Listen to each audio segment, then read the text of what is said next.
Halo Piran, ketemu lagi. Assalamualaikum. Kita update lagi tentang Interlink.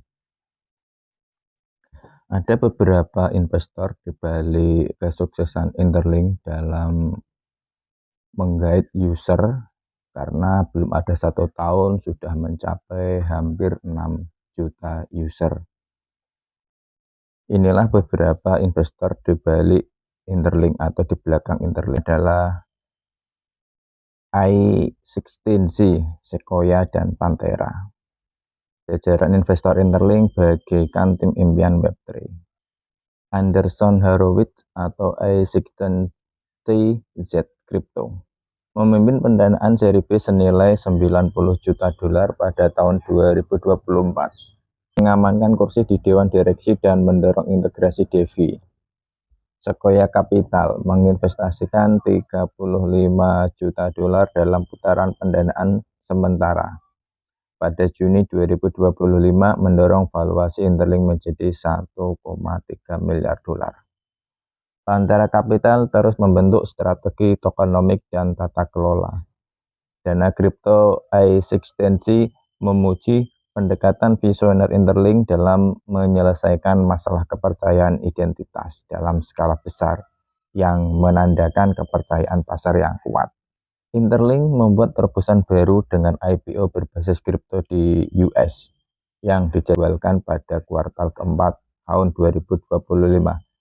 Tapi ini memang kenyataannya sampai sekarang belum. Sekarang adalah 1 Februari 2026 dan belum IPO. Mungkin ada delay, yaitu sudah biasa terjadi di proyek-proyek seperti Interlink.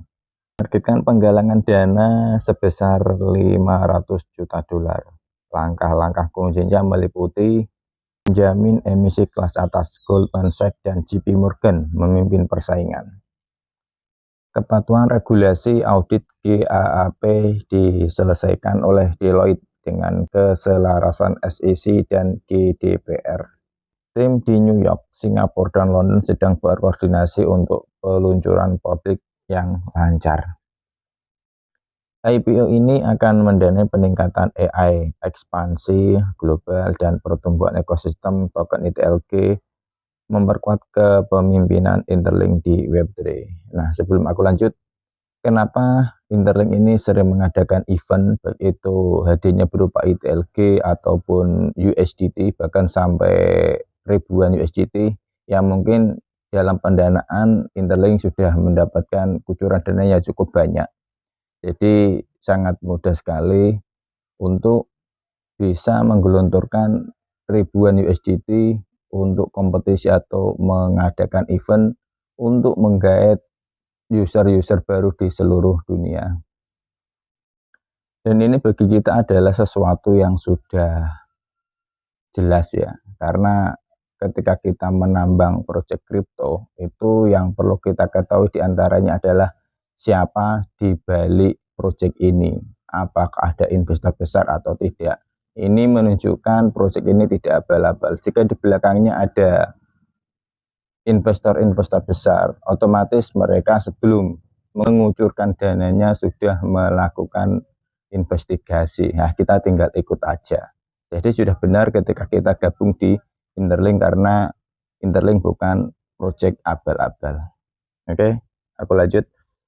Inti dari kesuksesan Interlink adalah model humanoid yang mendefinisikan ulang identitas terdesentralisasi. Verifikasi biometrik, pemindaian wajah atau suara memverifikasi pengguna dalam hitungan detik. Real Human Network, pengguna terverifikasi menjadi node, memastikan blockchain yang tahan terhadap serangan sipil. Kolaborasi Interlink dengan NIST. Kolaborasi Interlink dengan NIST memastikan kepatuhan terhadap standar biometrik global yang ditingkatkan dengan mitra teknologi. Samsung, Toshiba, dan Canon menyediakan perangkat keras yang aman untuk pemindaian biometrik. Integrasi API, Kakao, dan Meitun memungkinkan verifikasi tanpa hambatan di Asia. Ini menunjukkan bahwa kenapa verifikasi di Interlink itu cukup mudah dibanding aplikasi-aplikasi yang lain.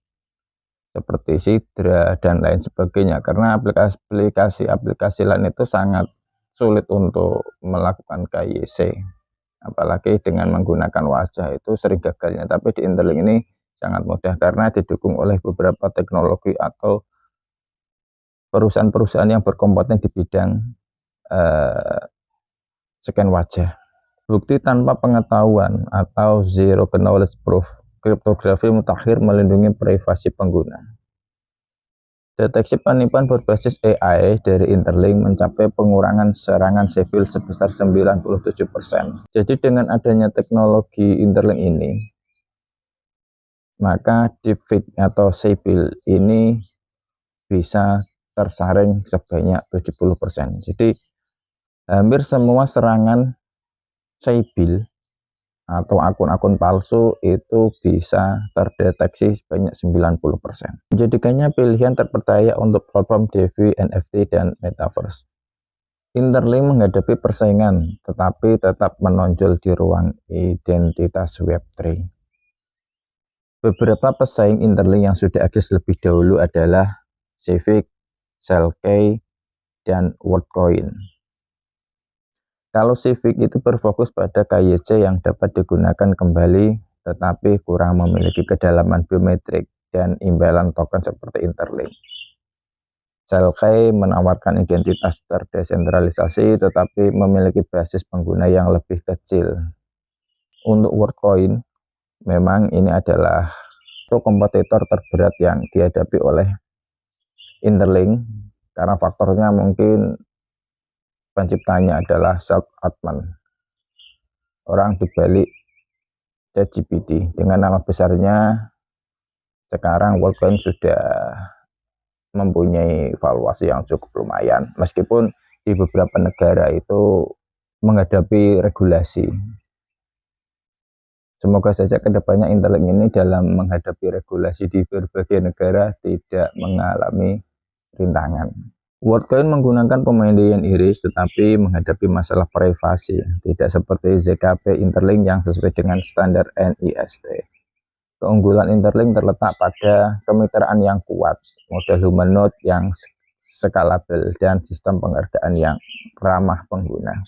Mengapa Interlink ini bisa begitu cepat berkembang di berbagai belahan dunia, terutama di Asia? Karena modul humanoid Interlink adalah sebuah terobosan. Dengan memadukan biometrik, blockchain, dan AI, mereka telah menciptakan solusi identitas yang terukur dan mengutamakan privasi yang tak tertandingi di Web3. Mengapa Interlink unggul? Ya karena inovasi, menggabungkan biometrik dan ZKP untuk jaringan yang tahan terhadap serangan sipil. Kredibilitas didukung oleh Google, I16C, Sequoia, dan NIST. Kesesuaian pasar identitas Web3 diproyeksikan mencapai 12 miliar dolar pada tahun 2030. Tantangan yang dihadapi ke depan oleh Interlink adalah regulasi, persaingan, dan edukasi pengguna. Untuk regulasi, ini menavigasi GDPR, CCPA, dan hukum kripto yang sedang berkembang. Persaingan tetap tidak lepas dari ketiga tadi, yaitu Civic, Cellkey, dan WorldCoin. Untuk edukasi pengguna, menyederhanakan Web3 untuk adopsi arus utama. Apa langkah selanjutnya untuk Interlink Labs? IPO kuartal 4 2024. Mengumpulkan dana sebesar 500 juta dolar untuk membiayai ekspansi global dan penelitian dan pembangunan ekosistem ITLG, program staking, tata kelola, dan pinjaman DeFi baru. Ekosistem aplikasi mini, yaitu lebih dari 75 ekosistem aplikasi untuk pemungutan suara, game, dan e-commerce. Ekspansi AI, deteksi penipuan untuk Metaverse dan platform NFT. Target 5 juta pengguna, menargetkan 5 juta pengguna pada kuartal kedua tahun 2026 dan fokus pada Asia Tenggara dan Amerika Latin. Nah, sekarang saja di 1 Februari 2026 atau kuartal 1 2026, Interlink sudah mencapai 5,8 juta user. Jadi target ini sudah terlampaui. Oke, cukup sekian, semoga bisa membantu kita dalam memahami interlink. Wassalamualaikum warahmatullahi wabarakatuh.